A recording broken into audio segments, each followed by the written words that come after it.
On est fin avril et j'ai eu un message hier de quelqu'un qui voulait acheter un van d'occasion et qui m'a proposé de me rétribuer à la réussite en termes de négociation, donc que je négocie à sa place et qui me donne une partie du montant économisé. Le van est annoncé aujourd'hui sur le Bon Coin à 26 000 €.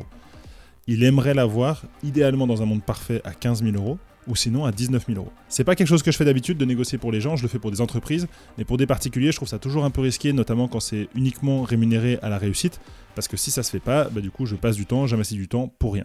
Mais là j'aime bien le projet, je trouve ça assez excitant d'essayer de l'aider. Et donc dans cette vidéo, je vais vous montrer tout ce que j'ai fait, que ce soit avec la personne qui m'a contacté ou avec le vendeur, pour réussir ou non à négocier ce van et avoir un meilleur prix. Le prix, il est négociable un petit peu ou vraiment vous êtes strict, fermé Moi, j'ai fait beaucoup de sacrifices. J'ai dépensé beaucoup d'argent dessus. J'ai passé beaucoup de temps dessus. Je ferai un geste jusqu'à 000, mais j'en irai pas plus bas. La première chose à faire avant de négocier, c'est se préparer. Comme je vous le dis régulièrement, 80% des résultats de la négociation se jouent dans la préparation. Donc avant toute chose, j'ai pris un moment pour parler avec l'acheteur, pour bien comprendre son projet et préparer ma négociation suivant les différents chapitres habituels. Allô, Frédéric ? Oui, salut. Et du coup, tu cherches un van aménagé pour partir voyager avec, quoi. Exactement. Putain, c'est génial. Donc là, t'as trouvé... Je pose plein de questions, hein, pardon, mais c'est plus simple. T'as trouvé cette annonce que tu m'as envoyée, donc d'un van sur le Bon Coin. Est-ce que toi, t'en as vu d'autres, des vannes ? Est-ce que c'est un format, un modèle qui se vend beaucoup ? Tu vois, est-ce que t'as beaucoup de points de comparaison ? Oui, alors, des modèles exactement comme tu l'as, il n'y en a pas des tonnes et des tonnes, mais il y en a quand même. Et ce qui est pas mal, c'est que les autres sont en général beaucoup moins chers, pas mal moins chers. Et qu'est-ce qui fait que toi, t'as flashé plus sur celui-là que sur des moins chers, du coup ? C'est qu'il y a plus de boulot sur les autres, un petit peu plus, si je veux un truc beau et tout. Plus de boulot que tu dois faire, c'est ça ? C'est ça. Donc aujourd'hui, il est annoncé à 25 900. Toi, idéalement, tu le voudrais à 19 000. C'est ça ? 19 000, c'est le... C'est-à-dire, s'il dit OK pour 21 000, est-ce que t'y vas ou est-ce que tu laisses tomber ? 21 000, ce serait vraiment la limite, quoi. Plus que 21 000, c'est bon. La question fatidique, si ce van, tu l'as pas, est-ce que c'est la fin de ta vie ou est-ce que c'est pas grave, t'en achètes un autre ? C'est pas grave, j'en achète un autre. Ok. C'est cool. Parce que souvent, il faut un peu décorréler un peu le côté très émotionnel où pour le coup, ça plante parfois les négos parce que à la fin, on prend le truc dans tous les cas, donc voilà.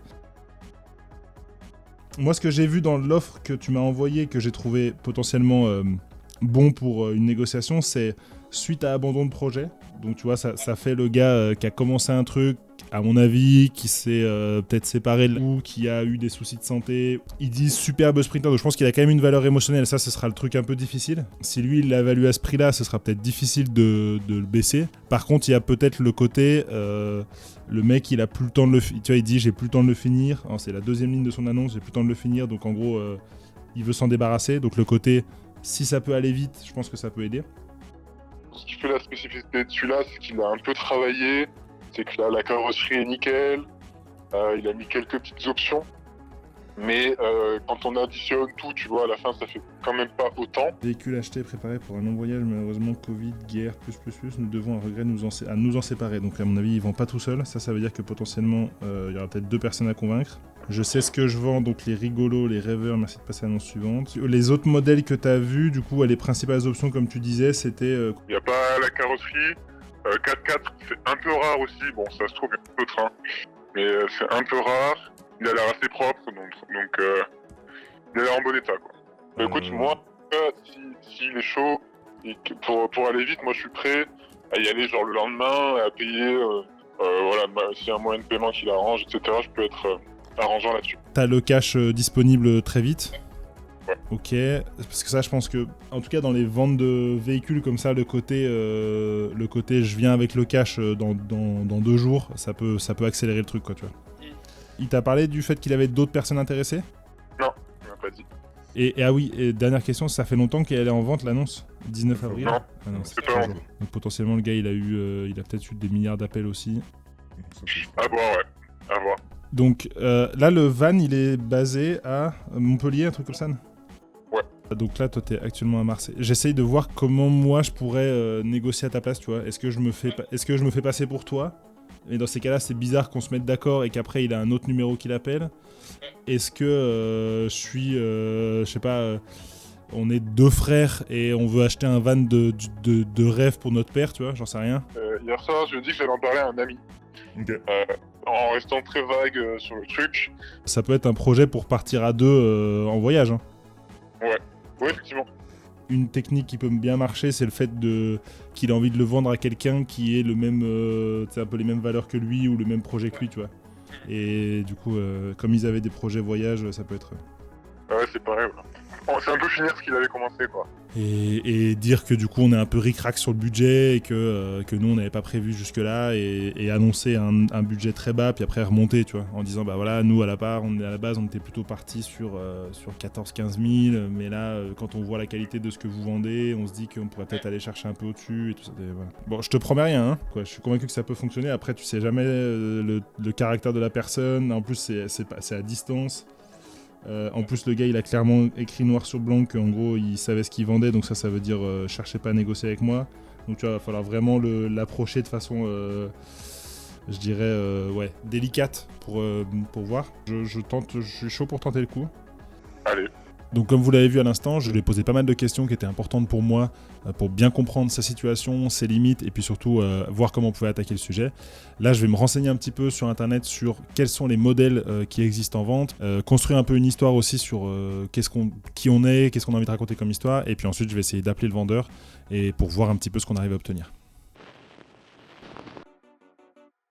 Je vais avoir une stratégie de négociation très calme, très empathique. Je vais clairement montrer que je suis très intéressé, que je me suis renseigné sur le véhicule et que ça pourrait correspondre à mon projet, en étant quand même assez détaché sur le fait que c'est un petit peu au-dessus de notre budget et donc qu'on adorerait le prendre. Mais voilà, je vais tester la technique de plutôt l'empathie et puis la technique du on adorerait vous l'acheter, mais c'est pas forcément possible. Bonjour, vous êtes sur la messagerie du... J'ai pas réussi à avoir la personne, donc j'ai laissé un message vocal et puis je viens d'adresser aussi un SMS.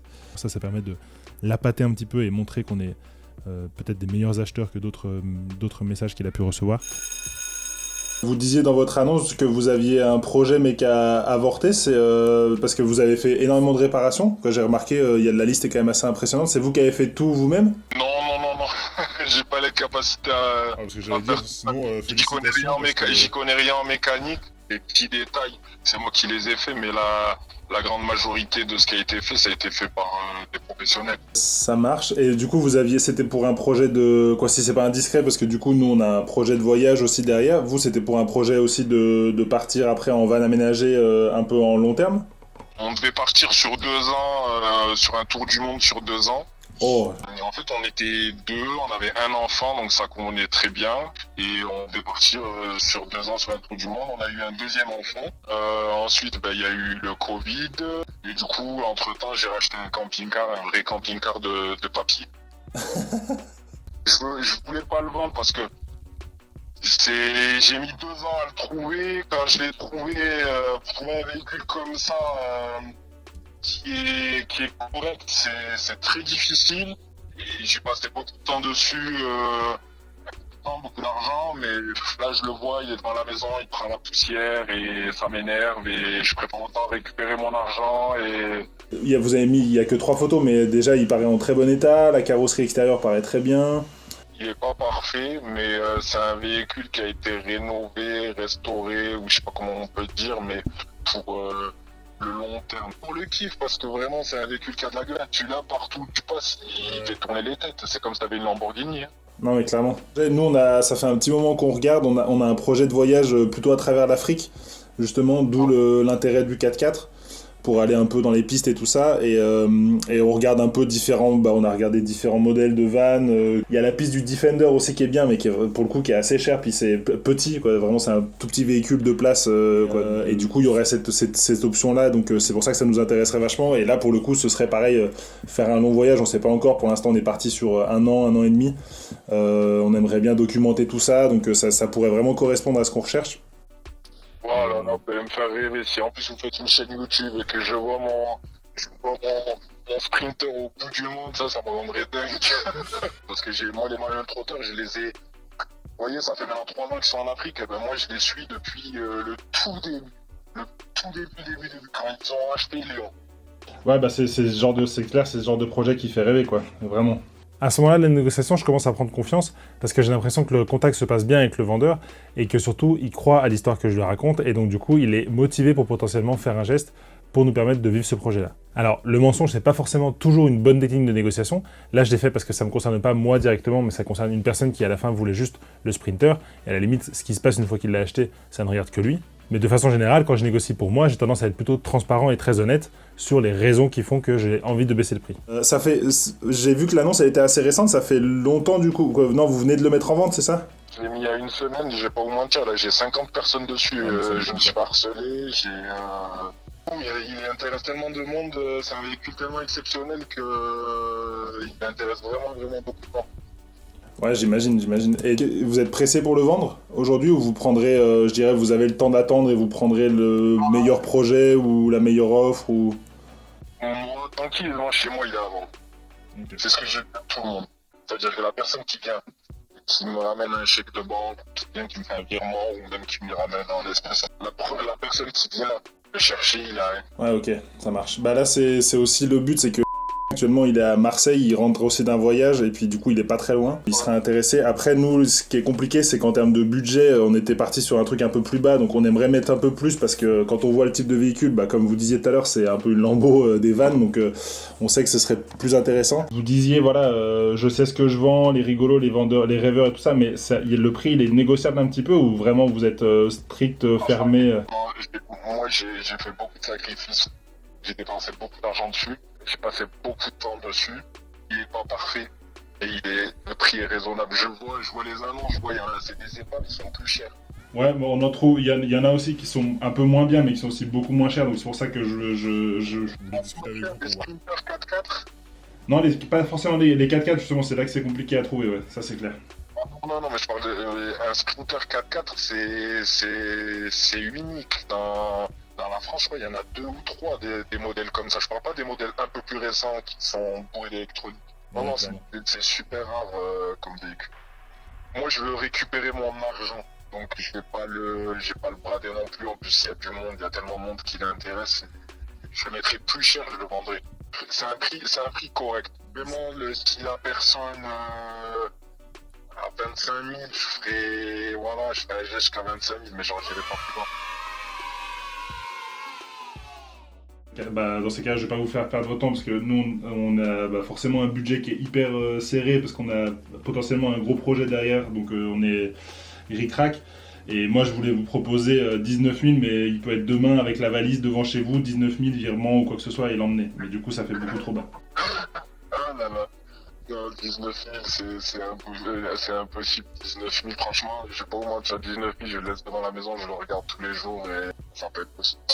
19 000, sérieusement, c'est pas sérieux. Mais vraiment, encore une fois, je remets pas du tout en cause le van et tout ça, mais... Non, je comprends, mais... Ok, bah écoutez, merci beaucoup, je veux pas vous prendre plus de temps, et puis... Il n'y a pas de souci, je vous souhaite beaucoup de courage et bonne continuation, et j'espère que vous allez trouver un véhicule moi aussi, ouais. J'ai tout essayé, mais c'est impossible. Malheureusement, ça n'aboutira pas. Dommage. La principale erreur qui fait que j'ai échoué cette négociation, c'est qu'on n'a pas assez creusé le marché. On ne s'est pas assez renseigné, l'acheteur et moi-même, sur le type de véhicule que c'était, sur ce type de produit, sur les spécificités, et surtout, on a sous-estimé la rareté de ce produit. Si demain, sur le marché de l'immobilier, il y a un appartement à Paris qui sort, un 2 pièces dans un endroit sympa, quel que soit le prix, il va trouver un acquéreur. Et donc, ça ne sert à rien d'aller le négocier. Parce que la demande est trop forte par rapport à l'offre.